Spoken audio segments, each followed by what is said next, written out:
आज का हमारा टॉपिक है पिक्सेल्स। अच्छा। लास्ट वीडियो में हमने बिटमैप इमेजेस और वेक्टर इमेजेस के बारे में पढ़ा था। ठीक है, तो क्या है बेसिक ग्राफिक टर्मिनोलॉजी, राइट। तो अब कुछ और टर्म्स हमारी यूज़ होती है ग्राफिक्स में। तो फर्स्ट हमने बार बार एक शब्द का इस्तेमाल किया था पिछले वीडियो में जब हम बिटमैप इमेजेस के बारे में पढ़ रहे थे, तो वो शब्द था पिक्सल।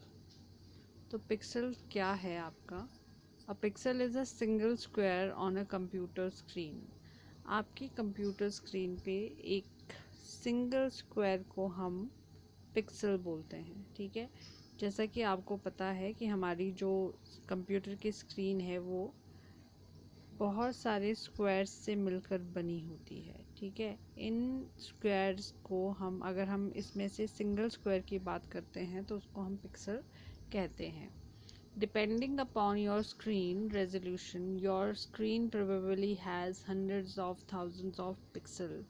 तो हमारे स्क्रीन के रेजोल्यूशन पे डिपेंड करता है कि हमारे स्क्रीन में कितने पिक्सल्स अवेलेबल हैं। ठीक है, तो जितना हमारा स्क्रीन का रेजोल्यूशन क्लियर होगा, ठीक है, क्लैरिटी होगी हमारे स्क्रीन की, उतने ज़्यादा पिक्सल्स हमारे स्क्रीन पे, कंप्यूटर की स्क्रीन पे होंगे, या फिर उतने ज़्यादा पिक्सल्स से हमारी कंप्यूटर की स्क्रीन बनी होगी। तो हमारे कंप्यूटर की स्क्रीन पे 100 से लेकर हज़ारों पिक्सल्स प्रेजेंट होते हैं। ठीक है, for example the most common screen resolution currently is 1024 into 768 which comes out to be 786432 pixels. तो कॉमनली जो आजकल हमारी स्क्रीन, जो कंप्यूटर स्क्रीन होती है, उसका रेजोल्यूशन आपका रहता है 1024 इंटू 768 पिक्सल्स। ठीक है, तो जिसका मतलब है कि आपके स्क्रीन पे इस नंबर तक के पिक्सल्स प्रेजेंट होते हैं। नेक्स्ट है पिक्सल पर इंच, मतलब PPI. PPI stands for pixel per inch, the standard unit of measurement for computer graphics, sometimes known as DPI or dot per inch। अगर आपने कंप्यूटर ग्राफिक्स को मापना है तो उसके लिए उसका मानक माना जाता है किसको? PPI को। मींस हम अपने कंप्यूटर स्क्रीन का रेजोल्यूशन या ग्राफिक्स को पिक्सल पर इंच में मापते हैं। ठीक है, और हम इसे DPI भी कहते हैं। DPI मतलब डॉट्स पर इंच। ठीक है, क्योंकि हम पिक्सल को डॉट भी कहते हैं। Typically 150 known as Typically 150 PPI is sufficient for printing on a laser printer. Professional printing usually requires 300 plus PPI। तो अगर आप एक लेज़र प्रिंटर पे प्रिंट करना चाहते हैं तो आपको आमतौर पर 150 पिक्सल पर इंच आपका रेजोल्यूशन होना चाहिए। ठीक है, पर अगर आप वही प्रोफेशनल प्रिंटिंग करना चाहते हैं तो आपका जो रेजोल्यूशन है वो 300 से ज़्यादा पिक्सल पर इंच होना चाहिए। ठीक है, पिक्सल पर इंच का मतलब है कि आपकी जो स्क्रीन है कंप्यूटर की, उसमें 1 इंच में आपके कितने पिक्सल्स आते हैं। ठीक है, तो 1 इंच के अंदर आपके जितने भी पिक्सल्स होंगे, जितने ज़्यादा पिक्सल होंगे और जितने ज़्यादा ये पिक्सल क्लोज होंगे एक दूसरे के, उतना ही ज़्यादा क्लैरिटी आपके स्क्रीन की होगी, मतलब उतना ज़्यादा अच्छा आपके स्क्रीन का रेजोल्यूशन होगा। तो ये है पिक्सल्स और पिक्सल्स पर इंच। नेक्स्ट यहाँ पे हमने डिफरेंस करना है किसके बीच में? बिटमैप इमेजेस और वेक्टर इमेजेस के बीच में। तो ये सेम है जो हम पीछे कर चुके हैं। एज अ रिविजन यहाँ पे कर देते हैं, थोड़ा बहुत इसमें एक थोड़ी सी नज़र डालते हैं।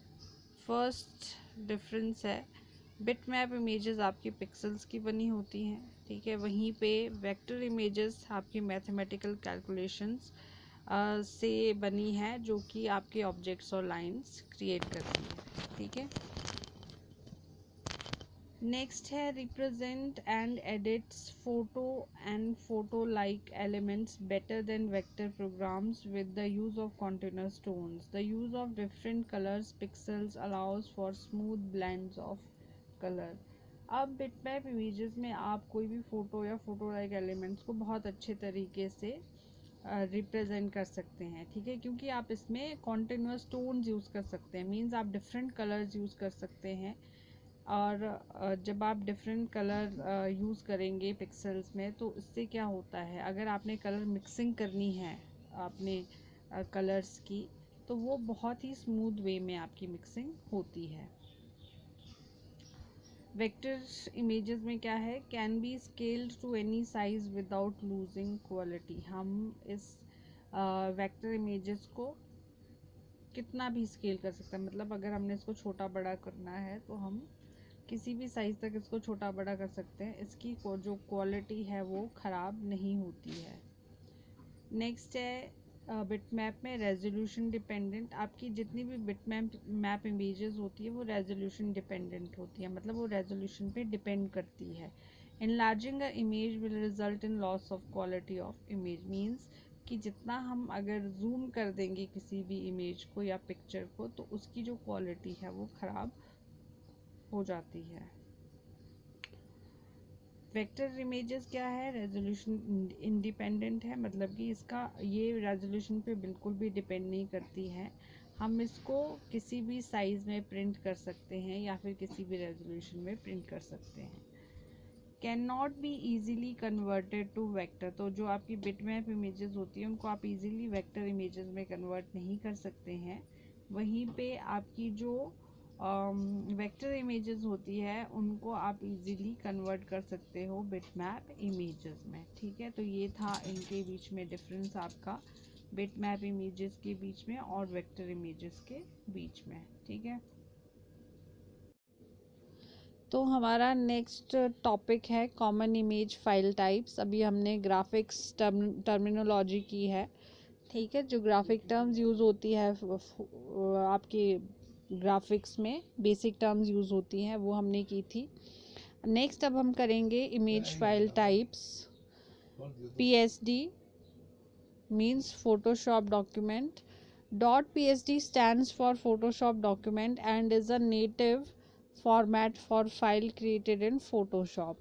तो .psd की फुल फॉर्म है आपकी फोटोशॉप डॉक्यूमेंट, और ये आपका जो भी फाइल्स आप फोटोशॉप में क्रिएट करते हैं उनके लिए नेटिव फॉर्मेट है, ठीक है। मींस जितनी भी फाइल्स आप सेव करोगे फोटोशॉप में वो आपकी .psd एक्सटेंशन के साथ में सेव होगी, ठीक है। उनका जो फाइल टाइप रहेगा वो .psd रहेगा। These files are uncompressed and tend to be large.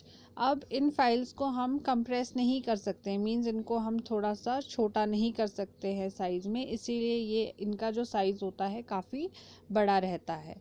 Also web browsers cannot display them, so this format is unsuitable for use on the web. और जितने भी आपके वेब ब्राउज़र्स होते हैं वो भी इन इमेजेस को डिस्प्ले नहीं कर पाते इनके बड़े साइज़ की वजह से, तो इसीलिए ये इंटरनेट पे इस्तेमाल करने के लिए अनसूटेबल फाइल फॉर्मेट है।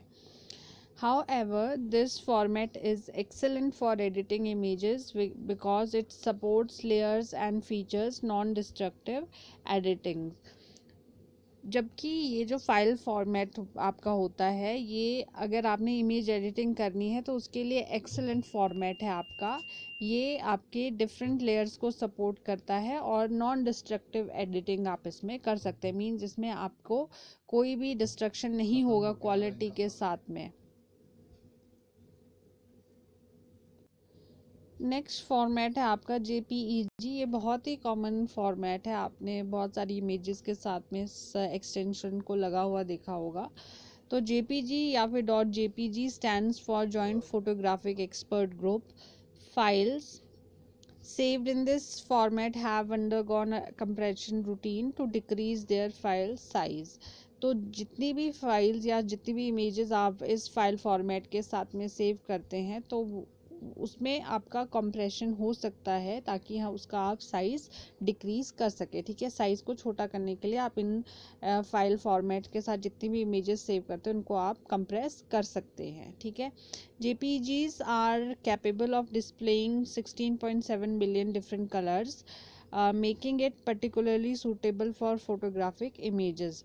तो जितनी भी आपकी JPG फाइल फॉर्मेट वाली इमेजेस होती है उनमें अलग अलग कितने 16.7 मिलियंस अलग अलग कलर आप डिस्प्ले करवा सकते हैं, जिससे कि ये वाला जो फाइल फॉर्मेट है ये फोटोग्राफिक इमेज के लिए बहुत ही सूटेबल होता है। It is however a lossy compression format which means that when a file is saved as a JPG, digital information is lost. तो अगर आप JPG फाइल फॉर्मेट के साथ में कोई भी फाइल को सेव करते हैं तो उसकी जितनी भी डिजिटल इन्फॉर्मेशन होती है वो उससे लॉस्ट हो जाती है उससे। ठीक है, क्योंकि एक आपका लॉसी कंप्रेशन फॉर्मेट होता है। तो ये था आपका JPG। नेक्स्ट है GIF फॉर्मेट। अब अगर आप GIF फॉर्मेट के साथ में कोई भी इमेज या फाइल सेव करते हैं तो वो कैसी फाइल होती है। GIF stands for graphic interchange format, इसकी फुल फॉर्म है graphic interchange format. Unlike JPG की तरह ही the GIF format is lossless compression but it is only capable of displaying 256 colours. तो GIF फॉर्मेट को भी आप कंप्रेस कर सकते हैं, पर इसमें सिर्फ आपको 256 कलर ही आप इसके डिस्प्ले करवा सकते हैं, usually making it unsuitable for photographic images. तो ये ज़्यादा सूटेबल नहीं होता है फोटोग्राफिक इमेजेस के लिए, क्योंकि इसमें लिमिटेड कलर्स ही आपके डिस्प्ले होंगे। It is well suited, however, for images with only a few distinct colors, such as line drawing, black and white images, and small text. तो ये ज़्यादा आपका सूटेबल रहता है उन फोटोग्राफिक इमेजेस के लिए जहाँ पे आपको कुछ एक कलर ही डिस्प्ले करने हैं, जैसे आपको लाइन ड्राइंग डिस्प्ले करानी है, या फिर आपको ब्लैक एंड वाइट इमेजेस, या फिर छोटे छोटे टेक्स्ट आपको डिस्प्ले करवाने हैं। तो इन इमेजेस के लिए ये फाइल फॉर्मेट आपका सूटेबल रहता है। The GIF format also permits multiple layers allowing for the creation of simple animation. तो आप GIF में बहुत सारी लेयर्स पे काम कर सकते हैं, जिसकी मदद से आप छोटी छोटी एनिमेशन भी क्रिएट कर सकते हैं। ठीक है, तो GIF फॉर्मेट आपने देखा होगा, कुछ इमेजेस होती है जो मूविंग इमेजेस होती है, साउंड नहीं होता उसमें, आपको सिर्फ आपको उसमें मूवमेंट दिखाई देती है, तो वो आपका GIF फॉर्मेट रहता है। ठीक है, नेक्स्ट है आपका PNG फॉर्मेट। PNG फॉर्मेट की फुल फॉर्म है आपकी portable network graphics. Although an officially recognized web image format, not all browsers will correctly display PNG files. तो ये आपका एक officially recognised web image file format है। ठीक है, पर मोस्ट ऑफ द ब्राउज़र्स, ज़्यादातर जो जितने भी ब्राउज़र होते हैं, उसके बजाय कि ये आपका एक officially recognised web image format है, फिर भी इसको डिस्प्ले नहीं करवा पाते हैं। ठीक है, अच्छे तरीके से करेक्टली डिस्प्ले नहीं करवा पाते हैं ज़्यादातर वेब ब्राउज़र PNG फाइल्स को। The format was developed to be a patent free alternative for GIF format. तो ये एक आपका GIF फॉर्मेट का ही अल्टरनेटिव माना जाता है। ठीक है, the PNG format also support transparency, although it does not support animation. PNG compression is more efficient than GIF compression, resulting in small file size. तो PNG फॉर्मेट जो है वो ट्रांसपेरेंसी को सपोर्ट करता है, फिर भी ये आपका एनिमेशन को सपोर्ट नहीं कर पाता है, जैसे आपका GIF फॉर्मेट कर देता है एनिमेशन को सपोर्ट। ठीक है, PNG कंप्रेशन GIF कंप्रेशन से ज़्यादा एफिशिएंट होता है, और आप PNG का जो साइज़ है वो GIF फॉर्मेट से ज़्यादा छोटा कर सकते हो। ठीक है, तो GIF को उतना कंप्रेस आप नहीं कर पाते जितना आप PNG फॉर्मेट्स को कर लेते हो। नेक्स्ट है आपका TIFF। इसकी फुल फॉर्म है आपकी .TIFF stands for tagged image file format. अब आपने ये ध्यान देना है कि मैंने हर एक एक्सटेंशन के साथ में या फाइल फॉर्मेट के साथ में डॉट लगाया है। डॉट इसलिए लगाया क्योंकि इसके आगे फाइल का नाम होगा, फिर डॉट करके आप एक्सटेंशन यूज़ करते हो। तो टैग्ड इमेज फाइल फॉर्मेट है इसकी full form. It has most of the same attributes as PSD format. तो इसके इस TIFF फाइल फॉर्मेट में सेम एट्रीब्यूट्स आपके रहते हैं जितने जैसे आपके PSD फॉर्मेट में रहते हैं। This format is useful for its compatibility with almost all software that will open image data. तो TIFF फॉर्मेट आपका ऑलमोस्ट सेम ही रहता है सारे सॉफ्टवेयर के साथ में, जितने भी सॉफ्टवेयर आपके इमेजेस को ओपन कर सकते हैं। मींस जितने भी इमेज एडिटिंग सॉफ्टवेयर है उनमें आप TIFF फॉर्मेट का इस्तेमाल कर सकते हैं। It also allows to use of several different compression methods to reduce the size of your file. तो TIFF फॉर्मेट में आप अलग अलग तरीके के कंप्रेशन मेथड यूज़ कर सकते हैं ताकि आप अपनी फाइल्स का साइज छोटा कर सको। नेक्स्ट है आपकी EPS फाइल फॉर्मेट, मतलब एनकैप्सुलेटेड पोस्ट स्क्रिप्ट है इसकी full form. Is a format which was created by Adobe for the purpose of output to postscript devices. तो अगर आप पोस्ट स्क्रिप्ट डिवाइसेस में आउटपुट चाहते हैं तो उसके लिए एडोबे ने एक फ़ाइल फॉर्मेट पर्टिकुलरली तैयार किया है, वो है आपका EPS encapsulated postscript file format. Files of this type can contain vector and raster information as well as text. तो इस फाइल फॉर्मेट में आपकी कौन सी इंफॉर्मेशन हो सकती है? वेक्टर इमेजेस भी हो सकती है और रास्टर इमेजेस भी हो सकती है, उसी के साथ साथ टेक्स्ट भी आप इसमें ऐड कर सकते हैं। EPS is the most commonly used file format when dealing with graphic design and professional output। तो जब भी आप ग्राफिक डिज़ाइन कर रहे हो या फिर आपको कोई प्रोफेशनल आउटपुट चाहिए तो आपके पास मोस्ट कॉमनली यूज जो फाइल फॉर्मेट होता है वो है EPS encapsulated post script. Next है PDF। तो PDF फाइल फॉर्मेट से भी आपको पता है कि PDF फाइल फॉर्मेट कौन सा होता है। इसकी फुल फॉर्म है पोर्टेबल डॉक्यूमेंट फॉर्मेट, ठीक है। Like CPS was created by Adobe, जैसे EPS को एडोबे ने क्रिएट किया है वैसे ही पोर्टेबल डॉक्यूमेंट फॉर्मेट को भी एडोबे कंपनी ने क्रिएट किया है, ठीक है। PDF was initially created for the purpose of being able to easily distribute documents which could be viewed in a reader at no change. तो मतलब ये है कि जो आपका PDF फाइल फॉर्मेट है वो इस पर्पज़ से क्रिएट किया गया था ताकि आप अपने डॉक्यूमेंट्स को इजीली डिस्ट्रीब्यूट कर सकें, ठीक है, ताकि आपके डॉक्यूमेंट को इजीली देखा जा सके और पढ़ा जा सके और उसमें कोई चेंजेस ना की जा सके, ठीक है। इस पर्पज़ से PDF फाइल फॉर्मेट का इस्तेमाल को क्रिएट किया गया था।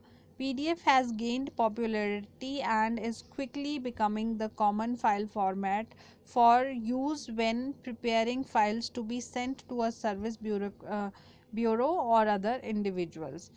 तो धीरे धीरे जो आपका PDF फाइल फॉर्मेट है वो उसने पॉपुलैरिटी गेन कर ली, ठीक है।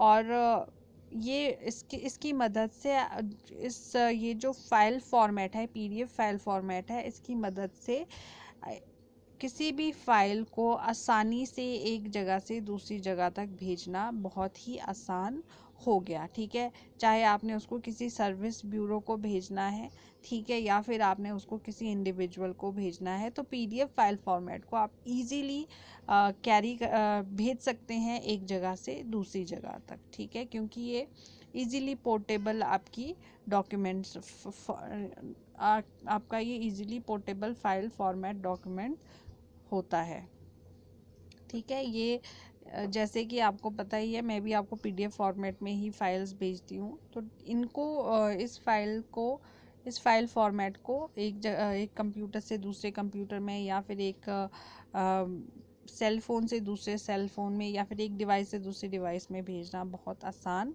होता है। तो ये थे आपके सारे कॉमन इमेज फाइल टाइप्स जिनका आप इस्तेमाल कर सकते हो, ठीक है।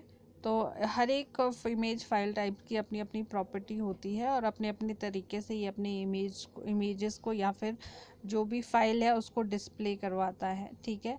कंप्रेशन भी अलग अलग तरीके से आपके फाइल्स में होता है इन इमेज फाइल टाइप्स के अकॉर्डिंग। तो जो यूज़र है या फिर जो प्रोफेशनल्स होते हैं वो अपने नीड के अकॉर्डिंग फाइल टाइप्स का इस्तेमाल करते हैं। तो इसी के साथ हमारा आज का ये टॉपिक कंप्लीट होता है। कहीं पे भी कोई भी डाउट है तो आप क्लियरली पूछ सकते हैं।